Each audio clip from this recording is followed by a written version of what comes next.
ਸਕੀਨਾ, ਪਿਆਰ ਨਾਲ ਢਿੱਡ ਨਹੀਂ ਭਰਿਆ ਜਾ ਸਕਦਾ ਨਾ। ਪਿਆਰ ਨਾਲ ਪਿਆਸ ਤਾਂ ਨਹੀਂ ਬੁਝਾਈ ਜਾ ਸਕਦੀ।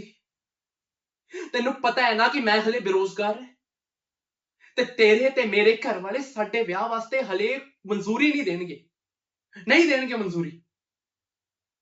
ਉਹ ਵਿਆਹ ਤੋਂ ਪਹਿਲਾਂ ਇੰਨੇ ਪੈਸੇ ਕਮਾ ਲੈਣਾ ਚਾਹੁੰਦਾ ਹੈ ਕਿ ਸਮਾਜ ਸਾਡੇ ਤੇ ਨਾ ਉਂਗਲ ਨਾ ਚੱਕ ਸਕੇ। ਮੈਂ ਤੈਨੂੰ ਬਹੁਤ ਪਿਆਰ ਕਰਦਾ ਸਕੀਨਾ, ਬਹੁਤ ਪਿਆਰ ਕਰਦਾ, ਪਰ ਵਿਆਹ ਤੋਂ ਪਹਿਲਾਂ ਇੰਨਾ ਮੁਕਾਮ ਬਣਾ ਲੈਣਾ ਚਾਹੁੰਦਾ ਹੈ ਕਿ ਲੋਕ ਸਾਡੇ ਬਾਰੇ ਕੁਝ ਵੀ ਕਹਿਣ ਤੋਂ ਪਹਿਲਾਂ ਨਾ 10 ਵਾਰ ਸੋਚਣ। ਨਹੀਂ, ਤੈਨੂੰ ਤਾਂ ਪਤਾ ਹੈ ਕਿ ਸਮਾਜ ਦੇ ਨਾਮ ਤੇ ਨਾ ਧਰਮ ਦੀ ਦਲੀਲਾਂ ਦੇ ਕੇ ਨਾ ਇਹ ਸਮਾਜ ਸਾਨੂੰ ਵਸਣ ਤੋਂ ਪਹਿਲਾਂ ਹੀ ਉਜਾੜ ਕੇ ਰੱਖ ਦੂਗਾ। ਉਹ ਖਤਮ ਕਰ ਦੂਗੀ ਸਾਨੂੰ ਇਹ ਦੁਨੀਆ।